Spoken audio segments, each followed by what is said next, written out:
7 अक्टूबर 2023 को हमास ने बेहद ही संगठित तरीके से इजराइल को घेर कर अभी तक का सबसे बड़ा और ऐतिहासिक हमला किया था। लेकिन इसके बाद इजरायली सेना गाजा में घुस गई थी और तब से लेकर अब तक इजरायली फौज गाजा के अलग अलग हिस्सों में ताबड़तोड़ हमले कर रही है।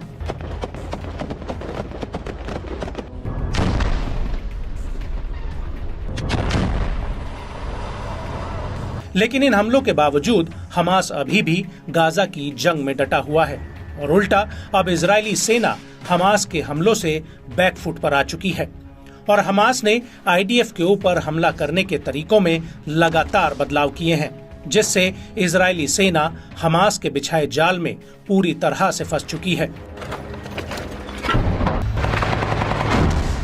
दरअसल हमास आईडीएफ के खिलाफ गोरिल्ला स्टाइल में हमले कर रहा है। हमास के लड़ाके अचानक से आईडीएफ के ऊपर हमला करते हैं और फिर वो कहां गायब हो जाते हैं, इसका पता लगाना आईडीएफ के लिए एक टेढ़ी खीर बना हुआ है। और इन सब में बारूदी सुरंग, खंडर पड़ी इमारतें, मस्जिदें, मलबों के ढेर, नागरिक ठिकाने हमास के लड़ाकों की सबसे बड़ी पनाहगाह हैं।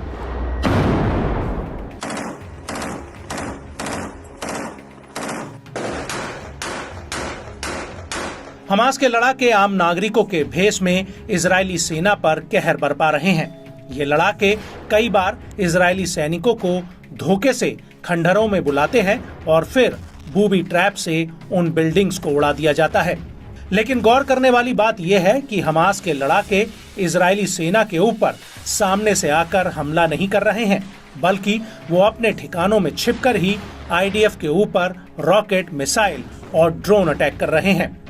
ये लड़ाके कई बार इजरायली सैनिकों के छोटे समूह पर बेहद ही चालाकी से हमला करते हैं, जिससे आईडीएफ के लिए संभल पाना बेहद ही मुश्किल हो जाता है। कई बार हमास के लड़ाके अचानक से सामने आते हैं और फिर आईडीएफ के टैंकों और सैनिकों पर हमला करके एकाएक गायब हो जाते हैं। इनमें से अधिकतर लड़ाके गाजा के उन इलाकों में छिपे हुए हैं जहां पर कुछ लोगों ने अभी भी अपना घर बार नहीं छोड़ा है और इन्हीं नागरिकों की आड़ लेकर हमास के लड़ाके आईडीएफ के ऊपर हमला करके आसानी से जनता के बीच घुल मिल रहे हैं।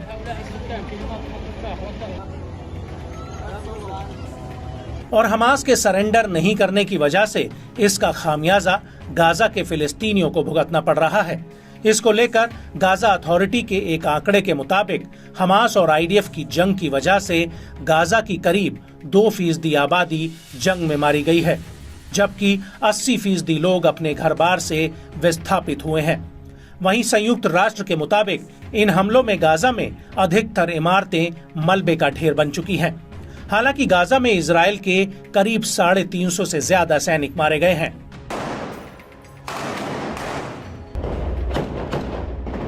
हालांकि इस युद्ध को लेकर इजराइल के ऊपर इंटरनेशनल कोर्ट ऑफ जस्टिस में नरसंहार का मुकदमा भी चल रहा है, जिससे इजराइल की छवि को दुनिया भर में बट्टा लगा है।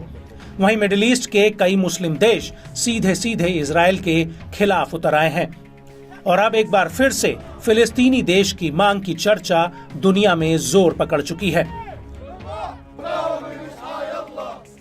लेकिन गाजा में हमास की रणनीति काफी हद तक सफल हुई है। इजराइल के हमलों के बावजूद हमास के याह्या सिनवार और कई दिग्गज कमांडर अभी भी ग्राउंड जीरो पर मोर्चा संभाले हुए हैं।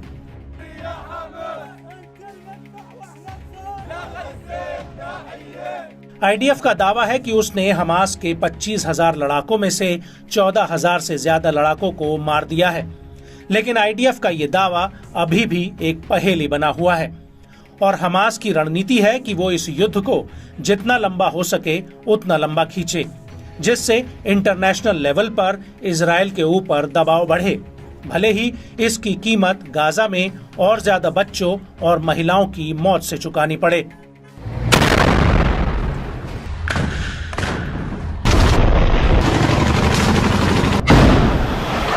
लेकिन बड़ा सवाल उठता है कि जब 8 अक्टूबर 2023 को इजरायली सेना ने गाजा पर जमीनी हमला कर दिया था, तो उस वक्त हमास ने आईडीएफ को रोकने के लिए हमले क्यों नहीं किए? इसको लेकर आईडीएफ के एक जवान का कहना है कि उस दौरान कई ऐसे इलाके थे जहां पर हमास ने बारूद नहीं बिछाया था और हमास के लड़ाके उन इलाकों में जमीन के नीचे बनी सुरंगों में छिपे बैठे रहे और उनकी रणनीति थी कि एक बार आईडीएफ गाजा के भीतरी इलाकों में प्रवेश करेगी तभी उनके ऊपर गोरिल्ला स्टाइल में हमले किए जाएंगे। और हकीकत में हुआ भी कुछ ऐसा ही। गाजा के कई इलाकों में हमास के लड़ाकों ने अचानक से आईडीएफ के टैंकों, सैन्य वाहनों और टुकड़ियों पर एकाएक हमले किए हैं। कई बार तो हमास के लड़ाके आईडीएफ के टैंकों में बारूद लगाकर वहां से रफू चक्कर हो जाते हैं। लेकिन गौर करने वाली बात यह है कि हमास इस पूरी जंग में कम दूरी वाले और सस्ते हथियारों का इस्तेमाल कर रहा है जो उसके लिए टिकाऊ भी है। हमास ने साल 2021 से ही कम रेंज वाले रॉकेट, मिसाइल और गोला बारूद का प्रोडक्शन बढ़ा दिया था और इसका सीधा उद्देश्य था इजराइल के खिलाफ जमीनी हमले के लिए खुद को तैयार करना। और हकीकत में हुआ भी ऐसा।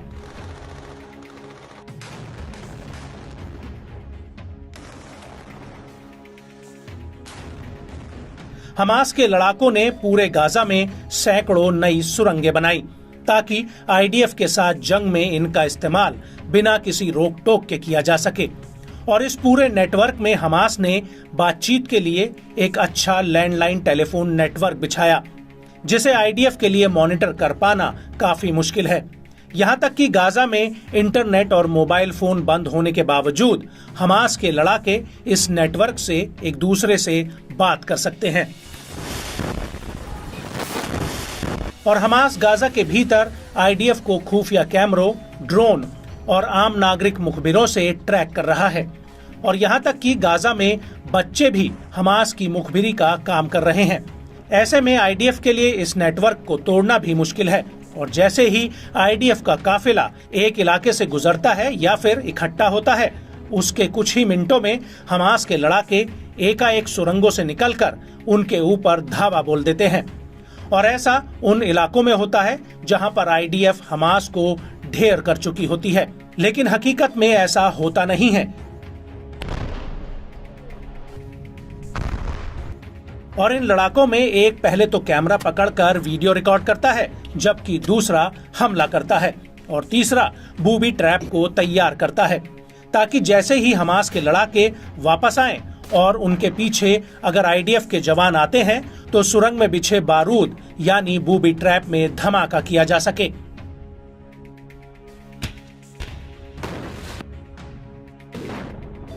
यहाँ तक कि गाजा की कई इमारतों में हमास ने बारूद बिछाया है ताकि जैसे ही आईडीएफ के जवान वहां पहुंचे वैसे ही उस घर को बारूद से उड़ा दिया जाए। और यही वजह है कि आईडीएफ को गाजा में इतने बड़े पैमाने पर घरों पर हमले करने पड़ रहे हैं और इन्हीं घरों में हमास के लड़ाके हथियार भी छिपा कर रखते हैं। आईडीएफ के कई अधिकारियों ने माना है कि नागरिकों के घरों में हमास के हथियार मिले हैं। यहाँ तक कि बच्चों के कमरों तक में हथियार छिपा कर रखे गए थे। कई घरों में तो नकली दीवारों के पीछे भारी संख्या में गोला बारूद स्टोर किया गया था। और कई बार तो ये लड़ाके सुरंगों से आम निहत्थे नागरिकों के रूप में निकलकर आईडीएफ के सामने से गुजर जाते हैं और इजरायली सेना को इसकी भनक तक नहीं पड़ती। और ये लड़ाके उन जगहों पर आसानी से पहुंच जाते हैं जहां पर दूसरे लड़ाकों ने हथियार इकट्ठा करके रखे होते हैं। इसके अलावा हमास गाजा के भीतर मकानों पर खुफिया मार्किंग भी कर रहा है। ये मार्किंग ऐसे घरों में की गई है जहां पर या तो हथियार छिपाए गए हैं या फिर बारूद बिछाया गया है। कई घरों की खिड़कियों पर लाल कपड़े या प्लास्टिक का थैला टांगा गया है जो ये बताता है कि वहां पर बारूदी सुरंग या फिर घर में बारूद बिछाया गया है। अब आप खुद ही अंदाजा लगा सकते हैं कि इतनी प्लानिंग और तैयारी के साथ गाजा के अलग अलग हिस्सों में तैनात हमास के लड़ाकों से भिड़ने में इजरायली सेना का क्यों दम फूल रहा है। और कहीं ना कहीं हमास की इस प्लानिंग के सामने नेतन्याहू की इतनी मजबूत सेना अब असहाय नजर आने लगी है।